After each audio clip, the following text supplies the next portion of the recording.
Hi guys, Nicola here. Okay, I thought I would do a charting video in response to Nana Skins' one, just because she had trouble remembering some stuff, and I'm really into charting your way to conception and stuff. I really truly believe that it will help everybody in one way or another, knowing what your cycle does and potential problems that it can indicate and things like that. So I decided I'd make my own video as well with the things that I learned through charting.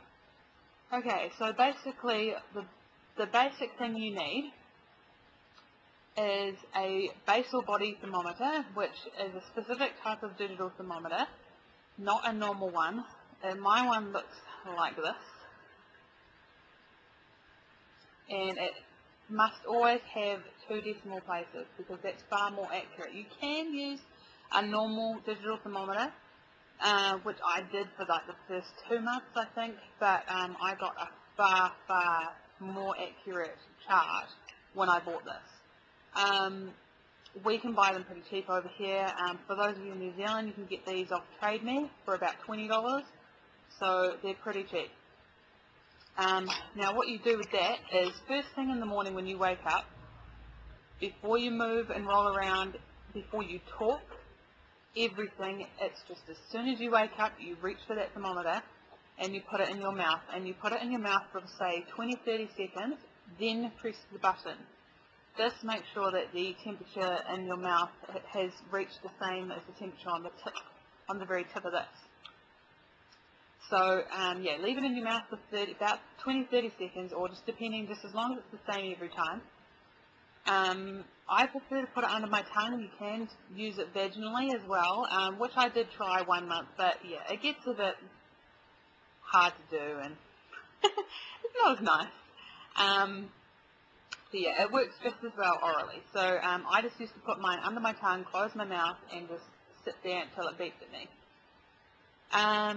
Now, the minimum amount of sleep, if you're a broken sleep person, or if you're getting up to young children or something already, then you need to make sure that you've had at least 3 hours solid sleep when you take the temperature. Otherwise, it's most likely going to be incorrect. What else? Okay, that's pretty much the only equipment that you need. The other thing is, the best way is to do get the software. This one is an American-based one. Yeah, it's free to everybody online. You just sign up and create an account. It's called Fertility Friend. I'll put a link in the bar down here. It's www.fertilityfriend.com, and it's an automatic charting software. I printed out my chart overlay here because what you can do is you can add your charts on top of each other every month, so you can see if there's any differences. So you can see if your temperatures are extra high, so you can see if you're going to waste the test or whether you could be pregnant. So it's going to be backwards slightly, I think, so I don't think I've fixed the rotation thing. But yeah, this is my chart here. This here is the overlay. You can see there that there's a few months, and then the really long orange one over here is the month that I got pregnant. That's one of the little kind of cool things that you can play with. I also used to chart my cervical mucus as well. You'll notice it goes to a really egg white, literally, it will stretch between your fingers, like you'll go like this and it won't break when you're highly fertile, and that's called egg white cervical mucus. That happens when you ovulate, usually. Some people don't have it, and that can just be a hormonal problem that may be able to be fixed with some drugs or whatever. But you don't have to have that to get pregnant, but it does help the sperm survive. I was also monitoring my cervical placement, so whether it was high or low or in the middle, and if it was hard or soft. Your cervix should be high, soft and open at the time of ovulation, because that's when the sperm will be able to get through nice and easily. I was also using OPKs by this time, because I found I was a later ovulator than the normal 14 days. And I also recorded when we had sex, because I just thought it was a good record to know that I was doing it at the right time and things like that. So you'll be able to see all that. So it's a bit TMI, but yeah. So I'll show you my pregnancy chart. I only printed that one out, the one that I got pregnant with. Yeah. I don't know how well you can see that. But see down here is all the cervical mucus across here. You'll see that it's lots of egg white in here where it's bright green because that means it's fertile, and that's where I'm pretty sure I ovulated in there. I got positive OPKs in there as well. All these X's and AMs and PMs are when we had sex. And below that is also my cervical placement and stuff like that. Just another pinpointer, this is the start of my cycle here. Mine always dips just as I was getting my period sort of thing. But just to prove that it doesn't have to spike and stay elevated to be pregnant. I actually thought I was having an anovulatory cycle because I had no dip and then rise like I had previously. So it's just basically proving that you don't have to have a huge spike or anything like that to prove that you've ovulated. And you can still be pregnant. Another thing I thought was cool with charting, actually, I'll just show you again. Just here, that's 9 days post-ov for me. It's quite common for people to have a dip there, which is called an implantation dip. This happens just as the embryo is like burying,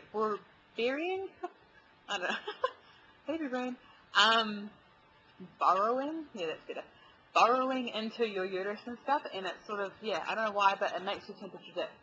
So some people get that, some people don't, but that was a really key indicator. I thought my period was coming because that's usually sort of when my luteal phase said I would, but it never came. Another thing I'll talk about is the month we got pregnant was the first month that we started using sperm-friendly lubricant. We use this stuff for life fertility care. Great stuff. Just the tube. Yeah. I think it's right actually. It says gentle personal lubricant creates an optimal environment for sperm, which, yeah, totally does. Safe to use when trying to conceive and increases pleasure, which I actually think it might have, to be brutally honest. But that's really, really good because that will neutralize any acidic cervical mucus you've got. Like, I swear that could have been the main reason we weren't getting pregnant before, because we were going at it and every month in a row, and there was no way we missed the optimal time, but we didn't get pregnant. So try that. What else? Another thing, if you have a short luteal phase, try taking B6. That will lengthen it out, hopefully by 2 or 3 days for most people. It did lengthen out mine within the first cycle. It's quite quick acting, and you just take it throughout your whole cycle. What else? Another one for those people who have PCOS or extra long cycles, you can try taking what's called Vitex here in New Zealand. It's a herbal type